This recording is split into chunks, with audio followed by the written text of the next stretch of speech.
What is up, everybody? This is Recap Rewind. I'm J-Lag, and this episode is recapping and reviewing Riverdale Season 4, Episode 11, and it's called Chapter 68, Quiz Show. This podcast, I am joined by a special guest who has stepped in for NB this week.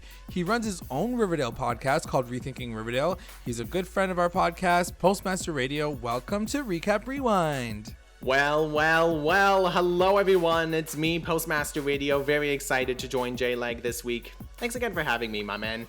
Of course. And guys, don't forget to stay tuned to the very end of our recap roundups. Our MVPs, LVPs, best and WTF moments, our best lines. So make sure you guys are sticking around for that. We also have our contest going on right now for a chance to win a $50 Amazon gift card and a pop socket. To enter, all you need to do is go on our iTunes page and rate and comment, and you'll be entered in the draw.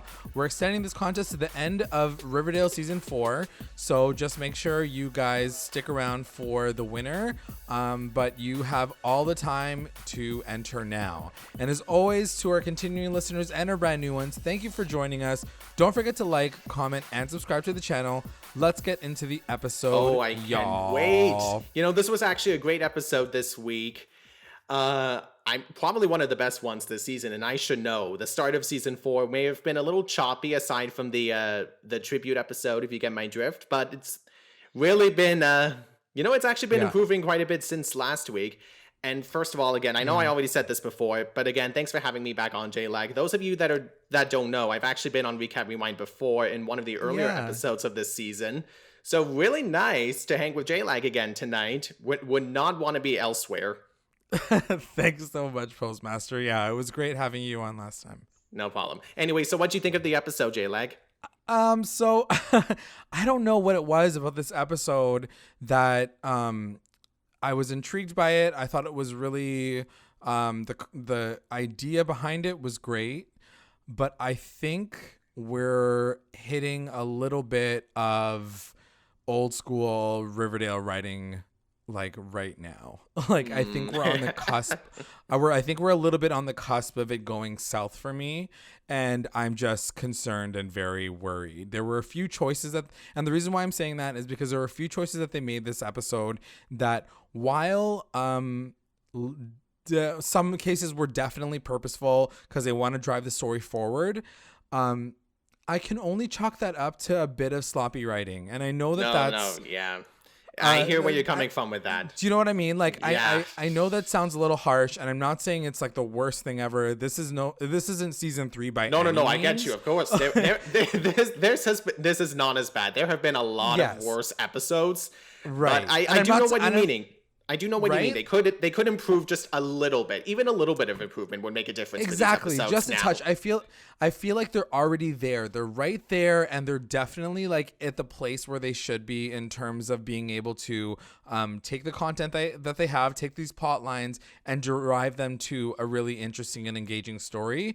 I do feel that sometimes they cut a few corners and things get very weird and wonky, and they're not really solicited feelings that I want to have for a show that I'm starting to get more invested in now. So anyway, but without giving to more of a rant here, let's get into the episode and let's just break it down. We're going to do it piece by piece. So it starts off, as you remember from last episode, there was the whole quiz show that Betty wanted to enroll in because it was the last kind of championship that the school could go against Stonehenge and do that, right? Yeah, and all that stuff. And by the way, I was a little surprised again. No, it's okay, J-Lag. I'm surprised also that there was none of that that whole previously on Riverdale thing. Am I the only one that's feeling suspicious about that? Because I know me and Tina Ann on Twitter too was saying that there's something wrong with that sort of thing. I don't know what.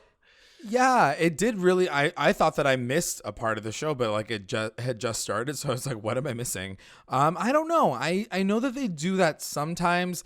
I wonder if it just has to do with because it just literally cut right in, and it was I don't know. I don't know if they just didn't want us to like catch up on any clues, because normally they put the previously on so we can pick up on some relevant information that maybe we might have missed, like episodes and episodes and episodes ago. I do get where you're coming from, but when you really think about it, I mean, we just saw last week's episode. There really isn't anything new that I don't think we would have missed. So I guess maybe that's why there was no previously on. But if not, then yeah. like if this keeps up, I don't know.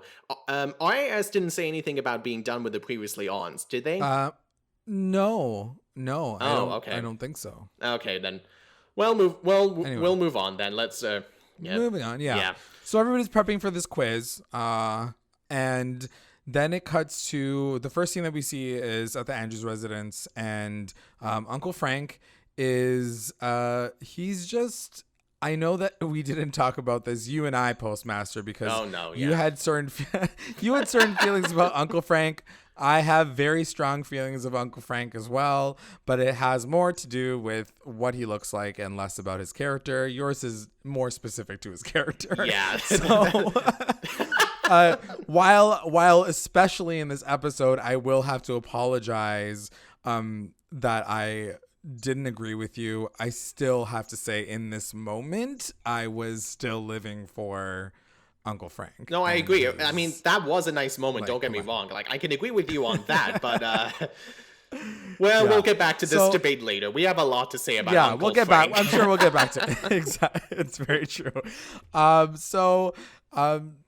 There's a sweet moment that happens. They're about to get ready for their first day. He's going to be the foreman of the construction company, and Archie goes and gives him his dad's tool belt, and he's like, "This is I want you to have this. This is an important thing," and it just creates a bond that I think was a special thing to see between Archie and Frank. And despite our kind of our opposite feelings about we him, we can at least agree that was one of the best moments of the show. We can at least agree on that. Yeah. It was quite sweet, and anything that kind of refers to Fred is always a sweet thing, because I do feel like it is a very human and real thing for an Archie, a high school student who just lost his father, who just wants a connection with his his brother, his long lost brother, or even just a male figure, a male father figure in his life. It definitely spoke to that, and it really resonated, I feel. I guess so. Yeah. So anyway. We're only 2 points in. We're taking a bit of time. Sorry, guys. We'll try to speed this up. Yeah, we'll move along. So Jughead and Betty, they're at Stonewall in the next scene, and they're after they have their little old sex thing, it kind of gets ruined, unfortunately. Sorry, BUGHEAD fans, but it gets ruined by Jughead inadvertently spilling the beans about getting accepted into Yale. And I thought he would have told Betty already, though. I mean... Same. And it's something that me and NB had discussed last episode. It's definitely, they're just lining us up to have a Bughead conflict. And, these are the moments where I feel like the writing's a little sloppy, right? Yeah. Like, this is what I mean by that. I'm like, they couldn't get there any other way. It just felt like, unless it just made it feel like it was more of a diabolical thing, when really it could have been... It could have been something more. It just felt a little forced. Yeah, exactly. Although in all seriousness, to be fair, the last time Bughead had drama, this was pretty much going back to season 2 last time, unless they had like much of a major argument as this in last season. But whatever, you get the idea. Bughead drama, all that crap, and then Betty leaves, bumps into Brad, she finds out that he got into Yale too, and we'll just leave it at that. Poor Betty. Yeah, so clearly this rivalry that they have, I think he even mentions the quiz show because he just wants to like destroy her. So yeah, they've become basically arch enemies at this point. Yeah, that's basically the idea. And then it cuts to Veronica and Cheryl, and they're randomly talking to their chemistry teacher to talk about rum. So they want to figure out a way to chemically change the makeup of the rum that originally Veronica had with her abuelita's recipe, and is turning it into something different, and wants to make sure that it's going to be different enough that Hiram can't sue her, right? Right, yeah. So they talk to this chemistry teacher because clearly she doesn't have enough money to actually ask a regular scientist. Also, I don't know. I know that this is all fake and fiction or whatever, but like, I want to know if there's actual facts around this. Like, do people actually DNA test and patent rum flavors? And like, is that even possible? Like, does Coke do that with their flavors? Like, I don't know. They could. I mean, I'd have to Google it after the podcast maybe, but they could. You never know. Anyway, that was just like a side moment. Yeah. Yeah. So then it cuts to Jughead and DuPont talking, and it turns out that his story is not as good as he thought it was going to be, and they want a different angle for the story, and they also want something that's possibly connected to a serial killer. And he needs to come up with some new idea like quickly because the council is going to come and they need to make a decision on the new book idea. So he goes and talks to Charles about getting more details on a serial killer, and he doesn't want to use the Black Hood because Charles does say like, why won't you use the Black Hood? That's literally like, more information about that than anything else. Well, yeah, but do you think he was really going to betray Betty in that moment? I mean, not to foreshadow anything. Yeah, I mean, the one thing that is, I guess they never really talk about on screen. I always assume that these conversations are had where he's like, that was an interesting story. Like, I don't know. I didn't know that it was going to be such a sensitive topic. Totally makes sense why it was. But yeah, it was interesting that it comes up in this. And then obviously that is the contention later on in the episode. Yeah. So, yeah, it got really bad. So, he's like, yeah, I'll help you out or whatever. Then it cuts to Uncle Frank on the news site as the foreman. And he's like having a speech. He's like, rah, rah, rah. Everybody's great. Like, I'm so happy to be here. And you find out that Archie didn't even tell Tom Keller that he's been demoted to like old granddaddy. And now like there's a new daddy in town. Rude, Archie, like, rude. So rude, so poorly managed. Like clearly he's not a businessman. He's like running an El Royale. He can't deal with the construction. He needs to talk to Veronica about that. Get some more tips in the business. Legit. That's a really good point, actually. I will say this. The one thing that I will say that really frustrates me with the show right now is that they don't use the characters that they should be using in certain scenes because they want to run all these parallel storylines at the same time. Like, I understand that you want to keep the energy going, but in this moment, she could have helped because she is the businesswoman. She is the one that's supposed to figure things out. So it's one of those things where I'm just like, I understand that it adds conflict, but sometimes I'm like, guys, just focus on one and then move to the next. And also on top of that, all of this is adult storyline shit. Like, this guy's in a construction zone working and running his own business. And then he's also running an El Royale community center.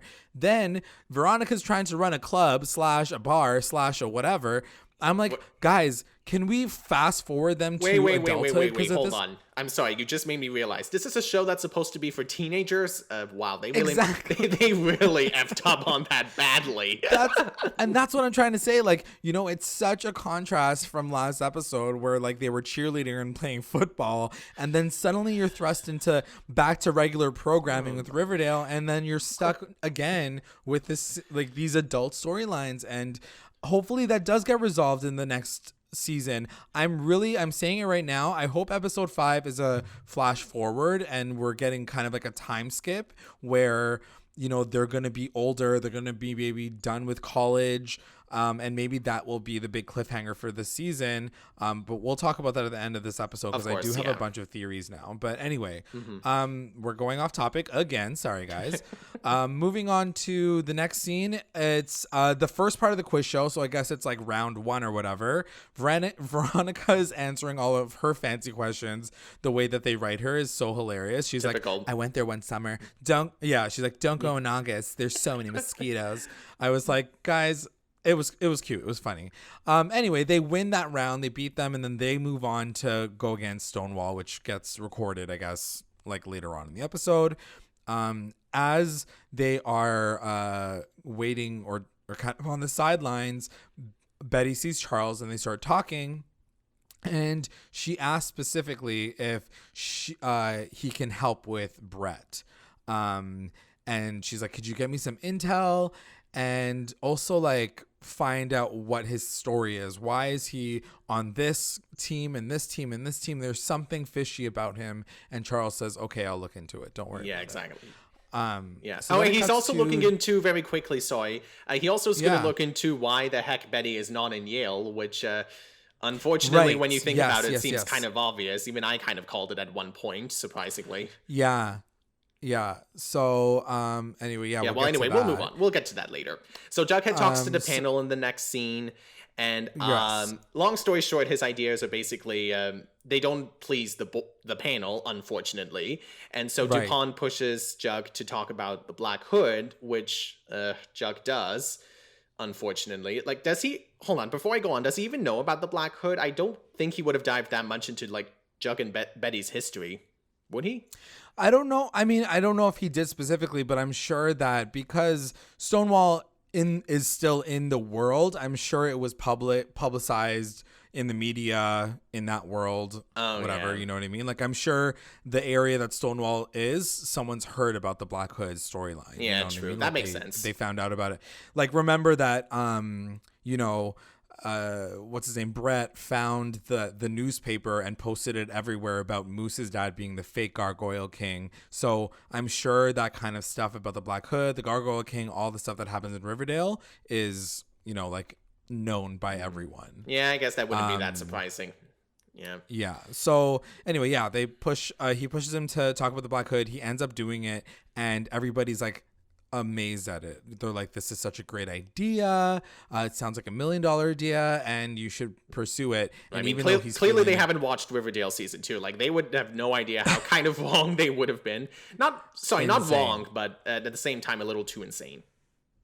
Yeah, it was crazy. But that being said, I was thinking about season 2, and I was like, it really wasn't as bad as I used to think. No. I'm not trying to I'm not trying to put down season 2. I'm just saying, like, at the same time, if only they knew. If only they knew.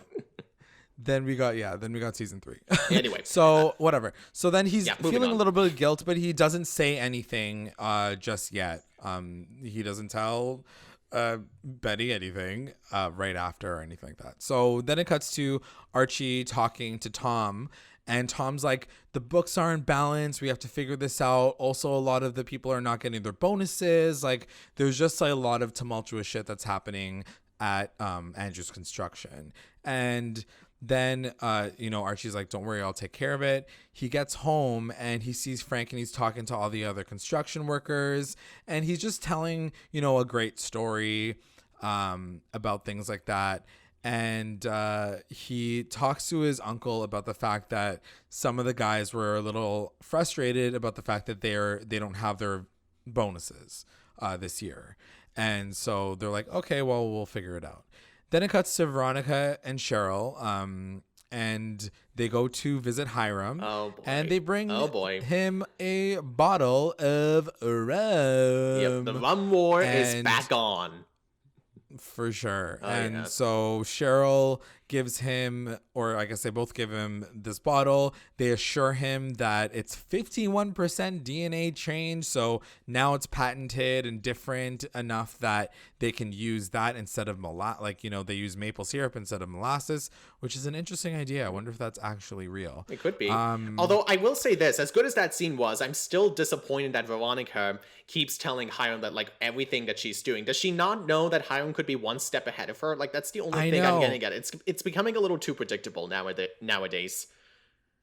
It's not even, and I totally agree with you. And it's not even just that.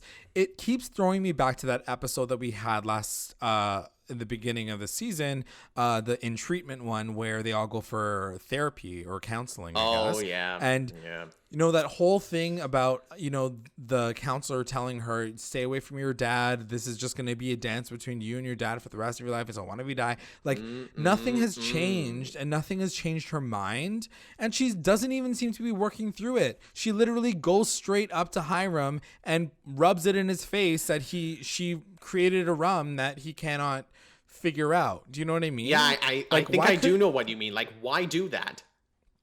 Like, why poke the bear? Like, guys, just like be separate. But she can't get enough of him. It's like she can't get enough of this dance that she's doing with Hiram. And I don't know how much more I can deal with that kind of relationship with the two of them. Like, literally, girl, like either cut it off or like move on. Something also, has to where's change. The, oh yeah, sorry. like, where's the where's sister? Hermione? Oh, like, sorry. Where's Wait, you mean where's Hermosa or where's Hermione? I was gonna say where's Hermione. like literally in all of where's this? the rest of the family? Hermione. Actually, Hermosa, yeah, that's true. Yeah. Like, well, hold on. Literally, Hermosa's in Miami, to be fair, but Hermione, no excuse for you. We all miss you terribly. Yes, I agree. That's very true. But I just like it's just very disjointed to me sometimes. But anyway, moving on to Betty and Charles.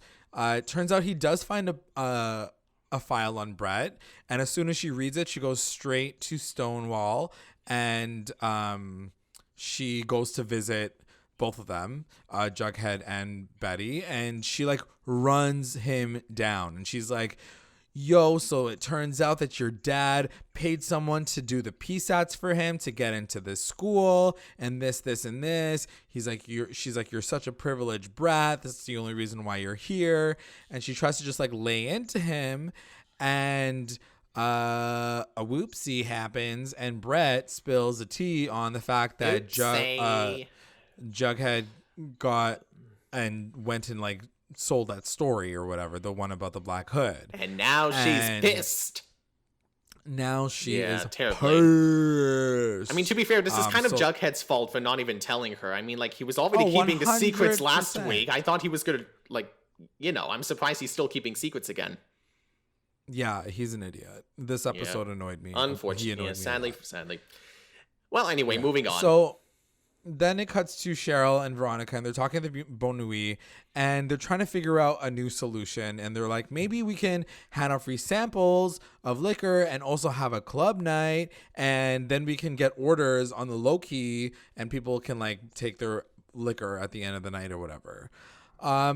The first thing that I will say is these girls are literally drinking shots of rum every single chance they get. Actually, like, I think that they took like how are they not 7 drunk shots by now? on screen in one episode. Ay. Like, guys, chill out. So then it cuts to Pop's diner, and then Fangs and Kevin like get talking because Kevin's waiting for his grind-em date, and Fangs takes the opportunity to apologize to him and say like, can we try to go on another date? You know that I was like hypnotized by Edgar or whatever. And Kevin's like, oh no, I don't think it's a good idea. And then he sees the guy, his grind-em date, come in. And Kevin's like, hey. And this guy says, why don't we go to a hotel? I already have a hotel. Is that cool with you? And Kevin's like, yep, let's go. And it's something, we'll talk about Kevin later, because I'm going to just wrap it up into one little bow, because I probably would be best considering where his storyline went. Yeah, I literally... Yeah, I know. Anyway, we can't even. But anyway, moving on now to the Bughead Brawl. Oh, boy. Bughead Brawl 2020. So literally they go off about everything. Betty like lays into him about the fact that she stole the story and was so disrespectful. And he turns around and he's like, well, you're doing this. And like, he does try to find a way to kind of get back at her. What is it exactly that he says to her that like pushes her over the edge? Was it something about the frick, I think it had something to do with did it have something to do with the Yale thing, or maybe how maybe his claim on how he was sugarcoating some of the secrets? I'm not entirely sure. I don't know. Yeah, either way, they just argue about everything, and it's just a big tumultuous situation. This is the worst Bughead's been this season, so obviously they were pushing them to this direction anyway. Then it cuts to Daddy Tom Keller, talking to Archie about taking a deal to help do some construction at Hiram's jail. Yeah, no, Archie made the right decision here. Well, at least I think so. He refused to do the job, and I know Tom Keller's all like, "You're not making a good decision," but really, Archie's been with Hiram for enough. I mean, like, at least in that moment, he knows that this isn't such a good idea to take that job, but still. Yeah, I mean, I understand where he's coming from, but at the same time, it's kind of like how everything kind of plays out where, Archie's just unaware of the fact that, his staff are obviously suffering in a way and they don't have enough money and whatever, they're not getting paid. So True. like, why aren't you, communicating that? Why aren't you making sure that that's something? And that is something that he does. He says, like, don't tell everyone about the fact that we're not taking this job. I'll figure something out. And I'm like, well, yeah, you better fucking figure something out. Like, this can't just be your entire thing. Like, I have beef with Hiram. I have beef with this person. Like, I cannot do a deal with you. Like, I do understand. And I do kind of agree that he probably shouldn't have done it with Hiram. But still, I'm like, like, just do it for your boys. They need money. Okay, yeah, fine. But anyway. But to your point, I mean, once Archie, like, remember the first time Archie got into Hiram's thing, he really had a lot of trouble getting out. So I'm not sure where this would have led to in the long term, but well, whatever. It probably won't happen. At least I hope not.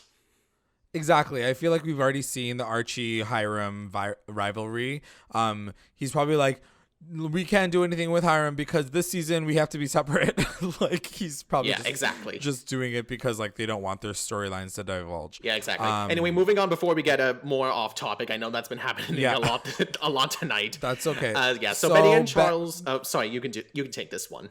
Yeah, Betty and Charles, they talk, and it turns out that Charles tells this information and says the only reason why she didn't get in was because she's the daughter of the Black Hood. Called it. And so you called it, but unfortunately, yeah. I mean, like, I don't entirely want to believe Charles because, well, who knows what the heck he's up to. But when you really think about it, I mean, Betty, because Charles says, like, they don't want you because of the Black Hood thing. They were afraid it would generate bad press, problems with the students. So when you think about it, maybe that was true. I certainly think it is. I mean, I don't see another reason, because even Betty makes the point. She had like a very high GPA. She did a lot of extracurricular stuff, blue and gold, etc. So what other reason could there be? No, that's a really good point. And I do kind of agree with you that we probably should believe him. But at the same time, I guess it just casts a bit of doubt in my mind, only because we know right now that Charles is working with Chick on the inside, and like there could be some shady shit going on already. They do zoom in on Charles's face that he doesn't like smirk and be like, ha ha ha, I got her. So I do think that it was that final shot was meant for us to be like, okay, like he is telling the truth. Like he did look in and this is the reason why. So speaking of that whole situation, moving on to Jughead and Brett. Jughead comes back after the fight with Betty, and they like go in on each other, and he basically says like, what the hell, man, I thought you had my back, why would you do that to me and Betty? And Brett's like, I'm doing whatever it takes to win, because I'm trying to like shake her up before the quiz show. We do anything that it takes to win. We always win, blah, blah, blah, blah, blah. Like, it's all that whole, like, rah, rah, rah, like, white power or whatever. Yeah. So then it cuts to Betty, and she has a really amazing moment, in my opinion. It was an amazing moment at Hal's grave, where she just lays into this gravestone. She's just like, you fucking asshole, even when you're dead, you're like screwing me over. Like, you had to screw up my present and my past, but now you're gonna fuck up my future. She says some really great thing, like, it was a really powerful and emotional scene. You can really scene. feel the emotion in that scene, and I felt so bad for Betty this week. Sure. I'm just gonna say she really has been through a lot over the last few episodes. But anyway, she really is that pissed off by it, because she takes a shovel and smashes the grave, or at least starts to for a little bit. A sledgehammer. She takes a freaking sledgehammer and she smashes right into the thing. So yeah, she's smashing this gravestone. She's like, rah, rah, rah. And Alice comes in and stops her. So I guess she finds her in the middle of nowhere and is like, stop doing this. And then they have like a little quick moment. Yeah.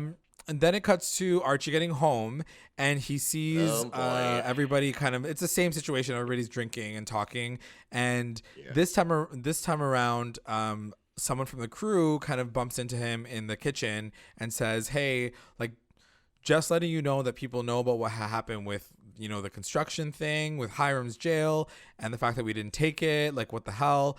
And he says, you know, like, maybe you should like be on the ground with us so you'd understand where we're coming from and what we're dealing with and why we should be kind of taking some of these jobs. And Archie's like, okay, cool. Okay, cutting to the next scene.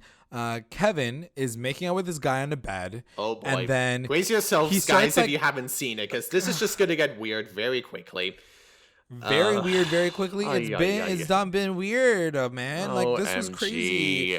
I just wanted to die and get sucked into my couch when I was watching this. So he starts tickling him, okay? He starts making out this guy, and the guy starts tickling him. Kevin's like, what's going on with the tickling?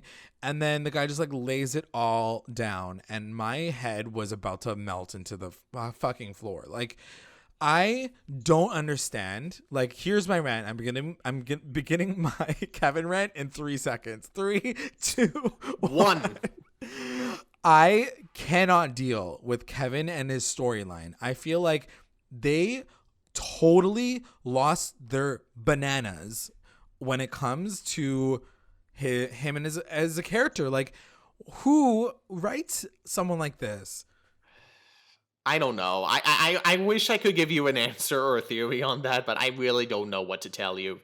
I really don't. Seriously, guys. We were asking, I know, for more Kevin storylines, but seriously, the writers had to have known that this was not what we meant, people. This was not what we meant. And that's what I mean. It drove me crazy watching it.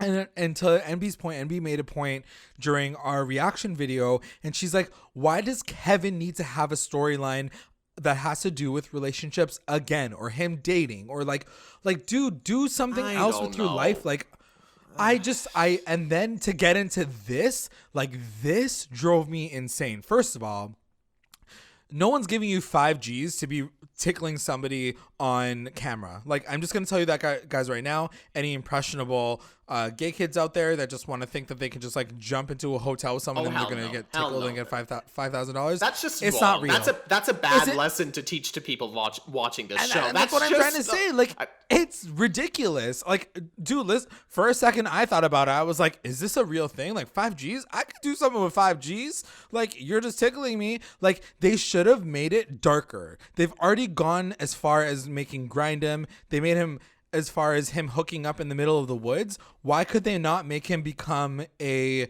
video boy? Is that what they're called? The ones who do like video boys? Porn on camera. Oh yeah, that thing. Yeah. And that's what I mean. I'm just like, if you want to take it to that level, take it to the next level. Like, what are you giving me this fucking like random tickle fight bullshit? I don't know. I understand that there's fetishes. I know that could be a real thing, guys, but like, why are we making it so fucking niche? Like, are one of the writers like, do they have a tickle fetish? Like, what the hell's happening here? You know, there really is no. They're high school kids, guys. Like, I just don't get it. Anyway, whatever. I'm literally trying to pretend that this scene didn't even happen, because like, why did you even bother? Like, guys, don't even bother bringing Kevin back if it's going to be for this shit. Yeah, like, no. I was just, anyway, moving on. Yeah, before this man goes on any further. I know. I mean, I'm going to go back to it. No, of course. Yeah, well, I mean, how could you not? I mean, this is I don't even know what to say. Like, you pretty much covered everything I was going to say about that whole scene, Jay. Like I was like, I got to say it. I'm sorry, Postmaster. Here we go. It's fine. It's fine. So then he cuts to Betty and Jughead, and they're talking in bed because Betty's like really upset. He comes home and he apologizes. He's like, I'm so sorry. I really, should have told you, and I don't want this to be like a shitty situation for us. And I'm going to find a way to make you win, not just the quiz, but I'm going to make you win like everything at life. Like, try to get your life back together. Then it cuts to the Bon Nuit, and the Bon Nuit is now a nightclub.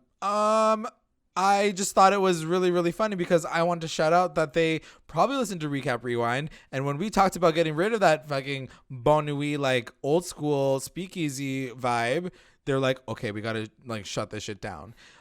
So Hiram obviously, as you know, shut down like the old yeah. speakeasy. Party They crasher. open up the club.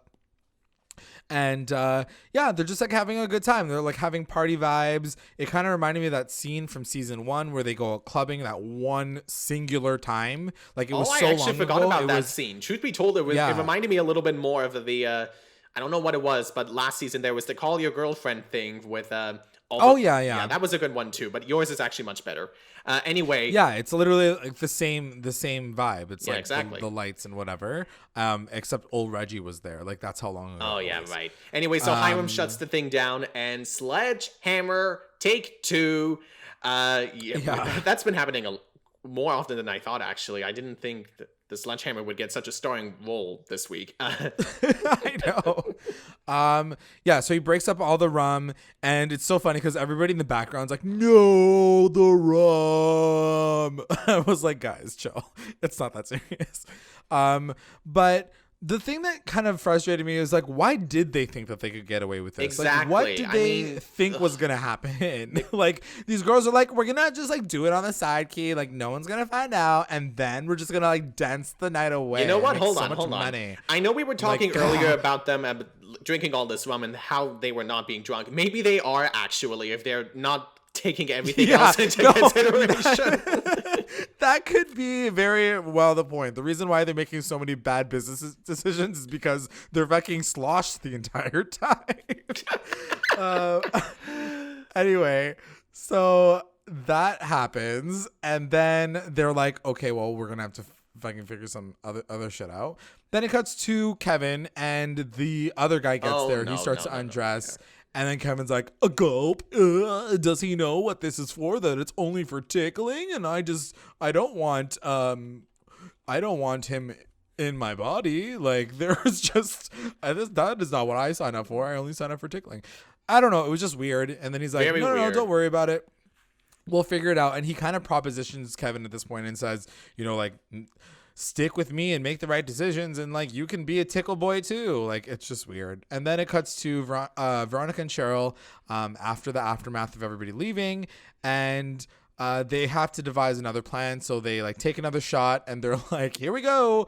And then they're like, let's keep this club open and then find another place to do the actual like selling business, and then keep using it as a decoy for your dad. Like he'll keep thinking that it's happening there. Mm-hmm. And then it cuts to Kevin, and he's getting paid for the tickle tape that he just made. And, seriously, how can he get $5,000 for that crap? How? Like, I don't understand. You can't. Anyway, I can't even. I'm speechless. Yeah, well, yeah. So, exactly. Yeah. He does have an idea. He's like, oh, well, will this work with like other people if I can choose the person? And I'm like, oh, here we go. Stupid guys. Kevin. I mean, this is like the farm. I feel like I wish they just died at the farm at this point and just jumped off the cliff with the rest of them. I just can't. Sorry, deal Kevin, with these you're characters useless anymore. Like, come on. And then it cuts to Cheryl and Veronica, and then they go to Penelope's old Maple Club. So like that little sex dungeon that she had, it's now I guess owned by Cheryl. So she's kind of like checking out the wares, and she says, why don't we just use the clientele and the vibe and make it kind of like a secret place where they can just like hang out and lounge, but also they can like buy rum. Kind of sounds like a sick idea. It's actually not bad, yeah. But the one thing that I wanted to write down, and I'll talk about it later because they do show it like kind of up and running, but how is Hiram not going to figure this out? Like, what is their brilliant, like, were they going to run around the city for the rest of life until they can't sell it anywhere they go from now? Like, how long do they think that they're going to be able to outrun and outsmart Hiram? Like, I don't know. Maybe 2 days? 2 days? Maybe even not 2 days. Like not even a full episode. Day, more like an hour maybe. Anyway. Anyway. I don't like this next part next though, not entirely. Because after same. I mean, this is after they call all the people in the club or whatever, trying to get the clientele. They decide they need a manager, and so they can't find anywhere else, and Chill Bombshell gets the idea to visit her sick weirdo mother of all people. Right. Of all the people. What the hell did you think? What did you think about this? seriously, she should have just. Like, Penelope should have just stayed in the bunker for all I care. Maybe she should have even been killed off back in the end of last season. Yeah. I don't know. I don't know how to like, and that's what I mean. The writing's there, and then they like fucking throw a bomb in the middle of it all and be like, no, we weren't writing anything good. This is Riverdale. Welcome to Riverdale. This is what we're doing now. Thanks, yeah. I'm like, okay, cool. Yeah. You know what? If Hiram's not going to be their downfall, maybe Penelope will be. If Hiram somehow doesn't catch on, maybe Penelope being from the inside, she'll just stab Cheryl and Veronica in the back, and they'll be like, oh, I didn't see this coming. Ugh. But at that point, it's literally like recycling villain parents. Like Veronica even said a good point. She said, yo, your mom's a murderer. And then Cheryl's like, well, your dad's a murderer too. Like, everybody's a murderer. And she's like, true, good point. Yeah. I'm like, you guys are just going to go cycle between villain parents until the show is done. Like, I can't. Anyway, whatever. So they go to visit Penelope. Penelope like has a little moment. I will say that I do love Natalie Bolt. I do love her. Oh yeah. We're not hating on Natalie. She's actually pretty good in the show. It's her character we're complaining about. It's just and it's more just what they do with the character. Like, pulling her out of this situation makes no sense, but I get it. Fine, let's move it along. So then it cuts to the construction zone, and a fight definitely ensues. The daddy's fight. So Tom goes against Uncle Frank because he basically says, yo, you took some petty cash out of the petty cash drawer. And Frank is like, yeah, I did. And then he's like, fuck you. So then they start fighting. And then at that point in time, Tom quits. And I was like, no, Granddaddy Keller. Then it turns out that so Archie afterward, he's like, okay, well, I gotta talk to you about this. Frank is like, yo, so what happened was I wanted to take that money because I wanted to gamble it for something that I thought was going to be a sure thing so I can get the guys their bonus. And Archie's like, he's like, what the hell, man? Like, that's crazy. Why are you gambling? And then whatever, Frank leaves and he's like, oh shit, what are we going to do now? And then it cuts to the quiz show. Here we go. Oh boy. This is the big moment of the episode. So Jughead brings a recruiter from Yale. I don't even know how he has this access, but okay, fine. Oh, well, whatever. Yeah. But also, this is the one thing that kind of got frustrated too. I was like, so if she wins on camera, on this game show, it's gonna sway his decision to be like, what is it gonna take away the fact that like her dad's a serial killer? Like, you know what? I've said this before on my Rethinking Riverdale podcast. I'm just gonna say it again. This is Riverdale we're talking about. This thing didn't even bother me, honestly, as much as it just you're like right by it. Yeah. You're like, Jay, like, what are you worried about? No. This is literally the I mean, show. there is a reason to be worried, though, considering what else we just talked about earlier. I mean. Yeah. So to your point, but at the same time, this is what we're dealing with here. I mean, besides, at least this isn't sort of like season 3. I mean, I will admit it does feel like seasons 1, 2, and 3 sort of mushed up in a bit of a weird Frankenstein sort of thing, but whatever. I know. I don't know. So anyway, we'll get to the next point. So Alice comes to visit before the show starts recording, and she's like, hey girl, like, good luck. She's like, I got you something special in your dressing room. And Alice brought her the fucking answer. She opens up the manila folder, and it's the answers to the quiz. And I couldn't stop laughing, because Alice was like, I'm like, of course Alice did this. This bitch is crazy. She's like, I'm just going to help my daughter. And this is how I'm going to do it. I was just like, this girl, I can't with her. She's so funny. The one thing that I want to shout out, because I had to and I have to, I mean, it's just like a part of mine. It's like, it's like the rules of feminism. It's the line that they gave Betty when she says, if the limit does not approach anything, the limit does not exist. Mean Girls reference people. Thank you. I mean, I personally haven't watched the movie, but I do like that they actually did put that sort of reference in there. So, wow. For sure. Yeah. I know. Loved it. Anyway, so it's between the two of them. Like Betty's answering everything, and it does come to a point where Veronica like turns to Tony and is like, it's like she like read, like she knows the answers before they like it even finishes the question. Like there is a point in time where you're kind of wondering whether or not Betty actually got the answers. So anyway, so then Betty is going against Brett. They do the final question. The question is about like, I don't know, like a car or cars or whatever. Like that. Yeah. Some knowledge that you won't really need, really, unless you're an auto mechanic. Anyway. So Brett answers. He gets it wrong. Betty answers, and she gets it right. And I do love that they gave her this, and even when you find out that she didn't cheat, because we all know that Betty used to, fix cars with her dad. So I'm like, she would know this technically. Technically, yeah. And it does show like the difference between Brett and Betty. Like it's a very direct difference because like Brett comes from this like privileged life, and even though he's like this like macho jock douchebag, he probably knows nothing about cars or how to fix them. Where Betty's like super smart and really well rounded, and she also knows how to fix a car because she's a badass bitch. So I did love that they gave that question as the last question that broke the tie. Oh, me too. Yeah, that was a really great moment for me. Yeah. And yeah, so that's it. Alice takes a cute picture. Like I do love Alice in this role, just kind of like sitting on the back end and just like being that crazy like show mom. Like she's just like one of those moms that like is like, go Betty, go dance, do great. I'm going to take pictures of you. Anyway, cutting to Betty and Alice at home, and Betty does say that she did not use the questions or the answers. And Alice is like, I'm so proud of you. Yeah, so good for Betty. Good for her for winning, and really, good for her for getting a very puny small trophy. It was literally the smallest trophy I have ever seen. They could have made it a bit bigger. They really could have made it at least a few inches taller.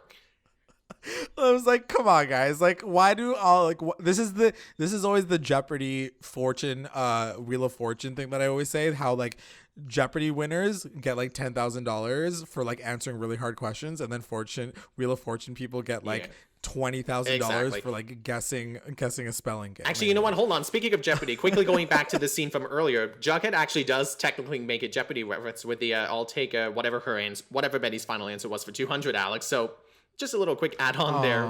Yeah, that's cute. A little throw out to Alex in real life. Yeah. Alex Trebek. So she does say in this point in time, she says, I didn't use your answers. I ripped it up and threw it in the trash. And as soon as she said it, I was like, bitch, please don't tell me that this is going to fucking like come back around. And of course, 5 minutes later it does.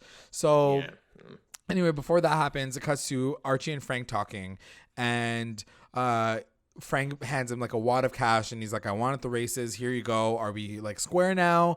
And Archie's like, no, we're not good. Like, you still done fucked up. I do appreciate what you did, but like, come on, man. Like, you can't do it that way. We run Andrew's construction with honor and respect, and you have to understand that. And Frank's like, I appreciate what you said. And also like, you do remind me of your dad. Like, this is exactly what he would have told me to do as well. So he's like, I'm just proud of you for being who you are, whatever. Yeah. So the question that I have for you specifically, oh boy, we're gonna get back into this again. I guess the rest of the audience as well is, are we giving Uncle Frank another chance now? Me personally, that ship has sailed. I mean, Archie, I know he already believes in second chances, but come on. I mean, this was already practically Frank's second chance, judging by the mysteries of his past revealed last week.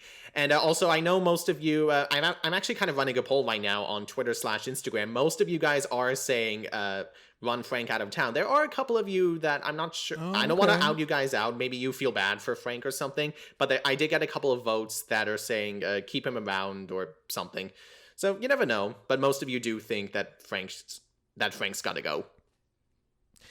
Yeah, I don't know how to feel about him, because I really feel like they can really create a complex character with him and make him somebody who like really just wants to try and be there and change. I just don't know what his purpose is. Like, what's the purpose of having him be that character? Like, why are we having him so late in the game? Like, even if he was introduced in season 1 as like the fall down uncle, and then he comes back all the way back around in season 5 and he's like reformed himself, I'd get that. But to introduce him, there must be a reason why he's being introduced in the season.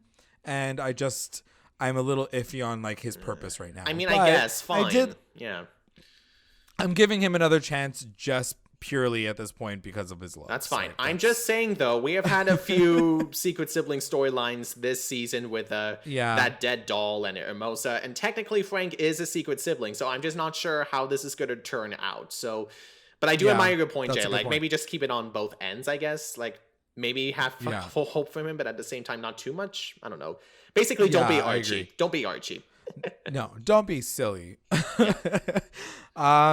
So then it cuts to Betty getting into school and everybody's like clapping for her. They're like, yes, good job. Congratulations. The very end of the hallway, Principal Honey's standing there. And he ruins the moment. Ruins the entire moment. In all seriousness, though, Betty really deserved it, though. Like, she really has been...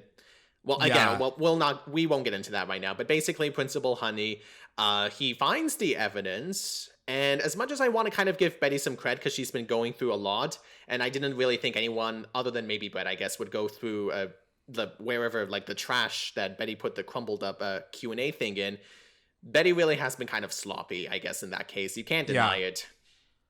Listen, she's been on point every single step of the way. This was just a rookie mistake that shouldn't have happened to Betty in season 4. Sorry. Well, to her credit, she is only human. I get that, but at the same time, like, you know that you're doing something completely wrong, and if anybody were to ever find that stuff, it doesn't matter if you rip it up or not, or like somebody fishes through your if they find any evidence of it, you will totally go down, and it doesn't even matter if you didn't read it or not. So for me, I was like, you fucking either rip that into shreds where no one will ever be able to put it together, keep it with you in your pocket, or you burn it, or like literally do anything else but rip it up and throw it back into the garbage. Like, come on, guys. Like, that's true. I just thought that was a dumb move for Betty to make, and I feel like she would be so much smarter than that, especially under pressure and paranoia. Like, she was under so much high pressure and so much paranoia because of what was happening, and then as she sees this shock of a thing, you're telling me that she was like, I got this, Mom. Just rip, and then just throws it casually into the trash bin and then runs out. Like, I just don't believe it. That's fair. But anyway, that's fair. So then it cuts to home at the Cooper Res, and Alice and Betty are just talking, and turns out that Alice gets like suspended because of this whole situation. She says like, somebody must have dug through my trash. Stonewall wins anyways, and she's also getting suspended. Like, Betty, like, I was like, is this gonna affect her Yale thing, or is now this gonna be the only secret that Yale never hears from because it's Riverdale? You know what I mean? Like, they always make it seem like it's like, okay, well, you're gonna be able to get this far, a Yale representative is gonna get there, and then like, because it's Riverdale, Yale will never find out about this, but a fucking news story, like a news station found out from Alice. This is probably going to come back again. I think Yale's probably going to find out either way. But at this point, like, Yale, she's not going to get Yale. She is going to Yale. She's not going to go to Yale. Like, we know that in 4 weeks or 6 weeks, whenever this flash forward happens, she does get into Yale. So how does she get into Yale? You know what I mean? I really don't know. I mean, this could be a trick. I mean, you did have a theory on this, but we'll get to it later. Anyway, so next scene, Kevin and Fangs. We could just skip this crap. I mean, it's just weird. Oh my God. Yeah, no. Basically, so he propositions Fangs to do this tickle video, and he's like, well, okay. Like, they just talk about it, and that's how that's exactly how it goes. Thank you. Next. Yeah, moving on to Archie and Tom, and he does tell Tom, like, can you please come back? I am so sorry about what happened. And Tom's like, no, man, like, I'm good. I have another show right now where I play an old-timey, like, something or other. I don't want to be a part of Riverdale. Wait, is that true? So actually, is whoever plays he actually is. If you follow him on Instagram, he's on some, like, random other show. Like, he's one of the main characters too. So good to know. He's then just busy. But no, I don't know if that's the reason why. I just will say that, like, No, of course, yeah. I know he's doing other stuff, but he's like, no, I'm good. I'm not gonna stick around. So then it cuts to Cheryl and Veronica, and they are at the Maple Club now, or the reopened Maple Club. And again, I made a note. This is probably, like I said, the 7th shot they take on freaking Feels camera. more like the they keep 20th doing shot shots. they've had, if you ask me. And But it's not, and it's not even that. They literally pull it from under the table. They're like, well, I guess we're gonna cheers. Like, they don't even pour the fucking shots. The shots were already out and ready to go. I was like, come on, guys. Like, that's insane. So anyway, then it cuts to a shot of freaking Penelope in this freaking mask that I couldn't stop laughing at. She's like, do I have to wear this mask right now? I was like, this is crazy. This is gonna keep making us laugh for a while. So yeah, I think that's the answer. That's your answer, Penelope. It's so ridiculous. Like, I'm just like, I get it. Like, they had to cover up that potential plot hole, but guys, a fucking mask, like, and you're putting like a freaking brace on her so she'll like, she can't run away. Like, it's just all the insane things to make sure she stays put is so crazy. Oh yeah, I forgot about it. There's even the ankle monitor that Tony has on her. That's what I mean. It's just so many random things. And it was so random for freaking Tony to just be in that last part. Like, she literally says one sentence and then she's gone. I was like, okay, thanks, can't believe Tony. It. I'm glad you were here this whole time. Just so random. Yeah, poor Tony. Do you think that Penelope's gonna have like, what is her part that she's gonna play in this little bit? I honestly have no clue. If it's I really don't have I don't have an idea on this. I'm just gonna say it from now. Even I get brain farts on occasion. You, J-Lag? I don't know what to think about this one specifically. I feel like they're gonna want to try to rehabilitate Penelope. At the same time, I feel like she's bound to run away. Part of me is like, what does she really want anymore? Like, what's her intention? Does she just want to kill Cheryl? Like, I don't really know what her purpose is. This girl has been down in a bunker for God knows how long. Like, she must be going insane, even more insane than she already is. Like, I don't know what they're going to do with her character. Literally anything can happen. This bitch is wearing a fucking Halloween mask. So, like, I don't know what they're going to do with her character. You really don't know anymore. We don't know. No. It's Riverdale. It's Riverdale. So then it cuts to Jughead and Brett, and again, Jughead like goes in on Brett. He's like, "You fucking punk ass! Like, why would you do that to my girlfriend and like do that to her with like the framing and the whatever?" And Brett's like, "Well, like that's just how it goes. What you gonna do?" And Jughead does something about enacting the duel to the death. This is my plan.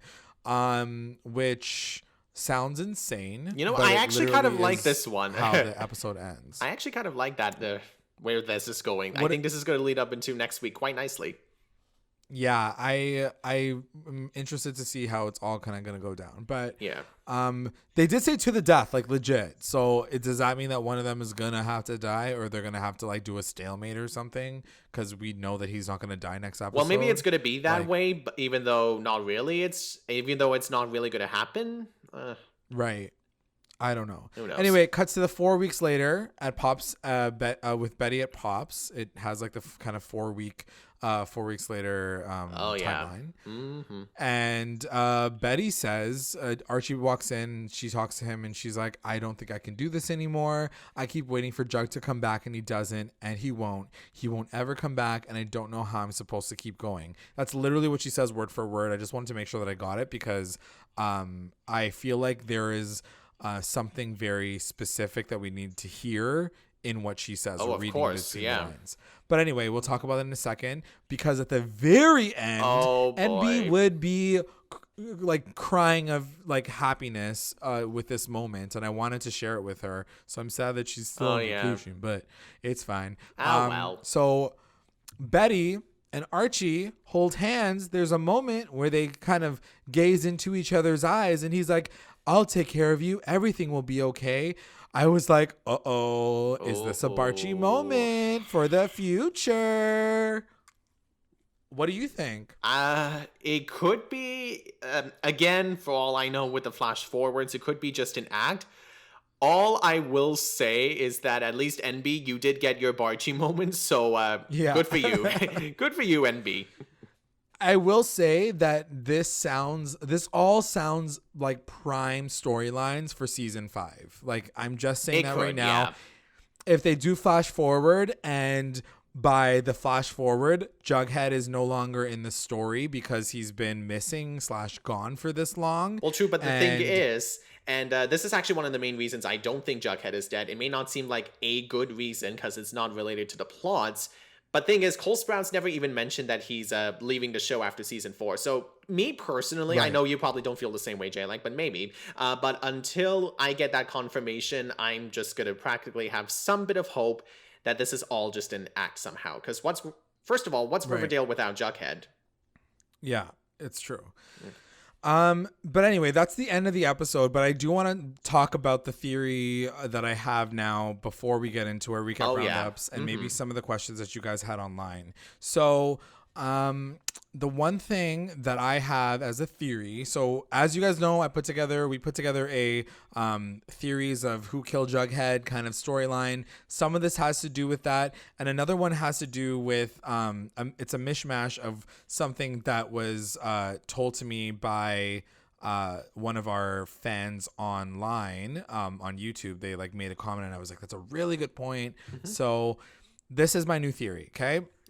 They want to take down the secret society by making Jughead fake dead. So they're going to kind of play it out. And I think we had mentioned this before. They're going to say that this is they're going to play it out so Brett and the rest of the secret society believe that Jughead's actually dead. Okay. And as we know, Betty's going to Yale and she'll be able to kind of follow and kind of collect more evidence on Brett because Brett is also going to Yale. So one of the reasons why I believe this is the case at this point is, number one, Betty can still be crying honestly and earnestly because they have to believe, or it has to be believable that he's going to be gone. So I do believe that Jughead is staging his own death. Okay. Yeah. But I do believe that he's not going to be coming back for any time soon. They probably had a really big final goodbye.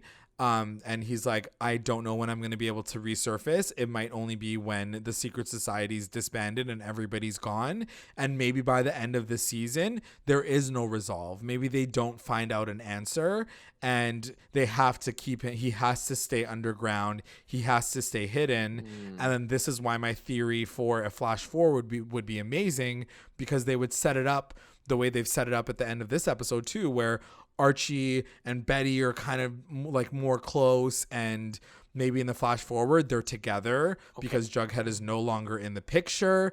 But maybe season 5, episode 1, it all picks up because Jughead finally comes back into town 5 years or 10 years later or something. You know what I mean? I think I get the idea.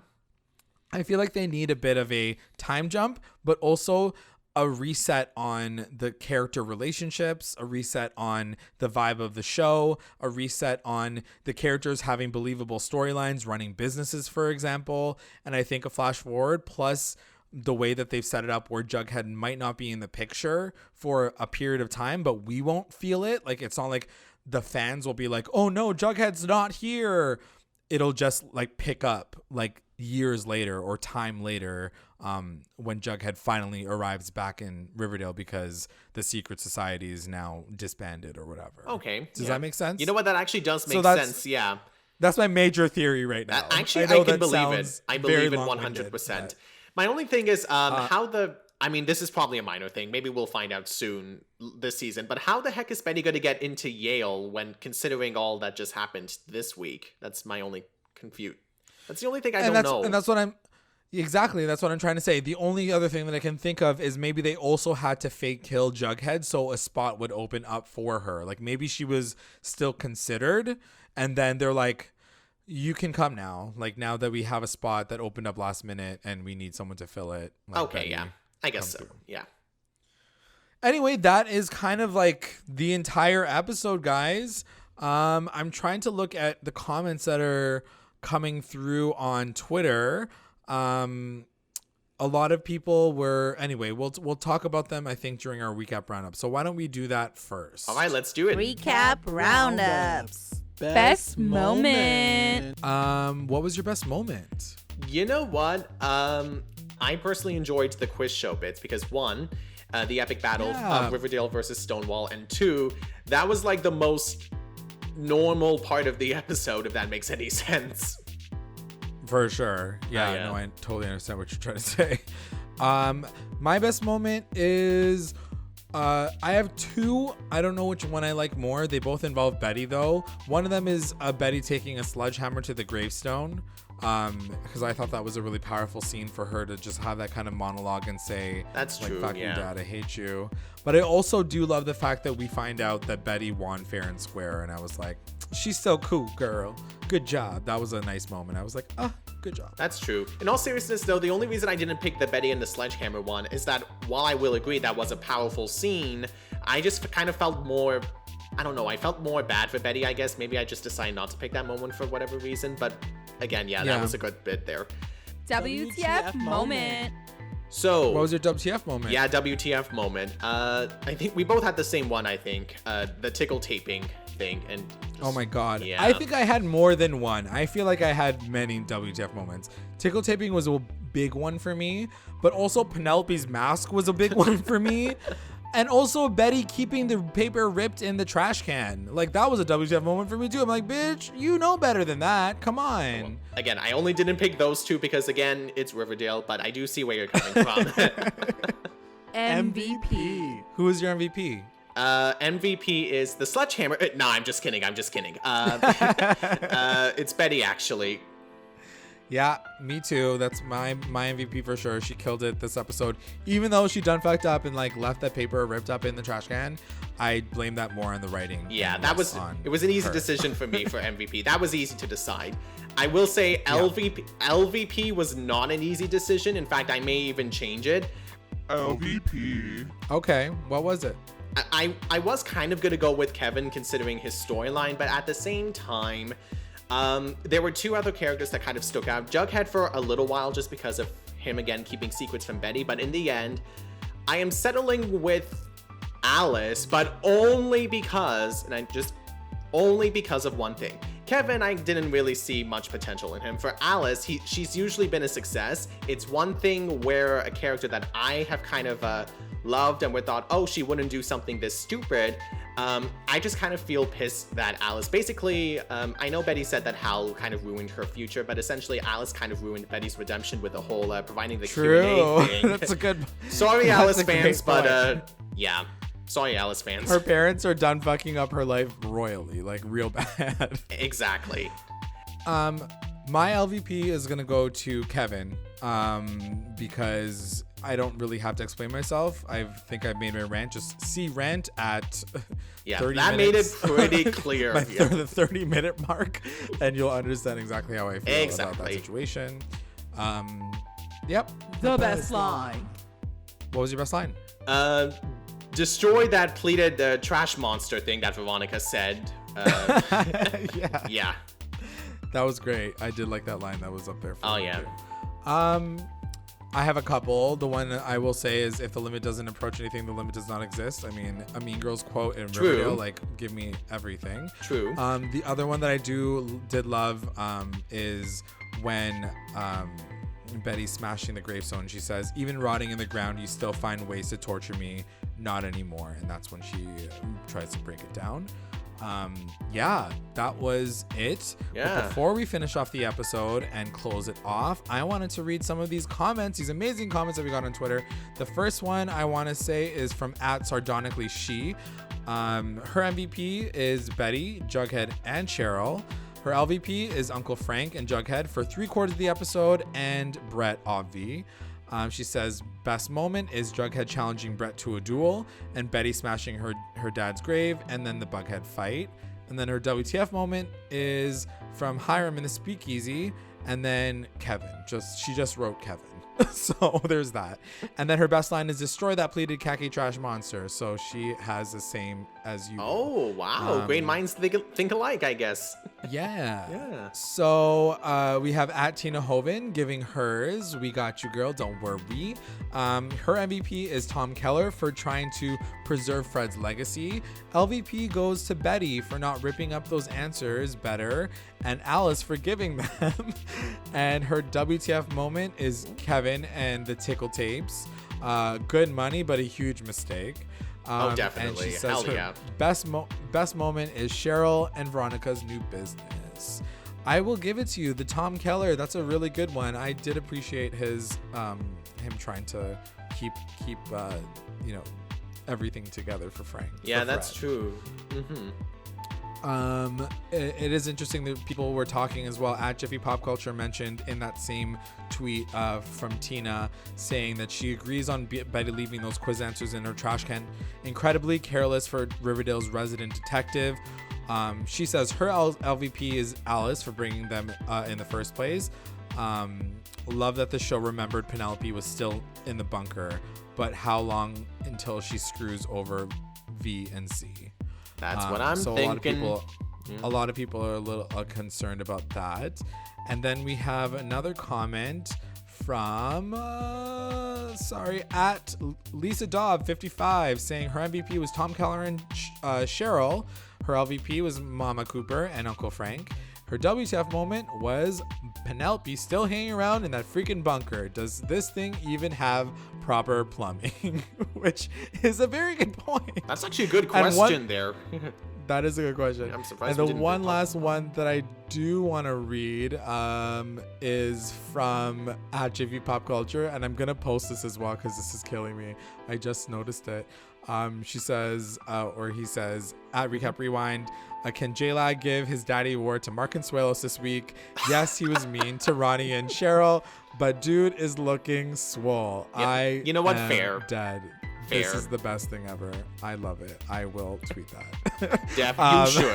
You should. Yes. I do give him the daddy award. When he took that jacket off, I was like, Mark's flexing. Like, that's what he's doing. Mark's just taking his moment to flex. So that is the episode, guys. Let us know what you guys thought about it. Before we finish it off, a few announcements. We have our contest going on right now for a chance to win a $50 Amazon gift card and a pop socket. To enter, all you need to do is go to our iTunes page and rate and comment, and we'll take that name and you'll be entered in the draw, which we'll announce at the end of the season of Riverdale season 4. I'd like to take this time to thank our patrons of the episode, our Rewinder squad, White, Nicole, Faith, our Lit Rewinders, Tina Ann, Sarge, Serena, Slay, Kate, and Jessica, and our Mommy Rewinders, Becca, Sarah, Tamala, and Grace. And if you guys would like to join our Patreon family, check us out at patreon.com/recap_rewind.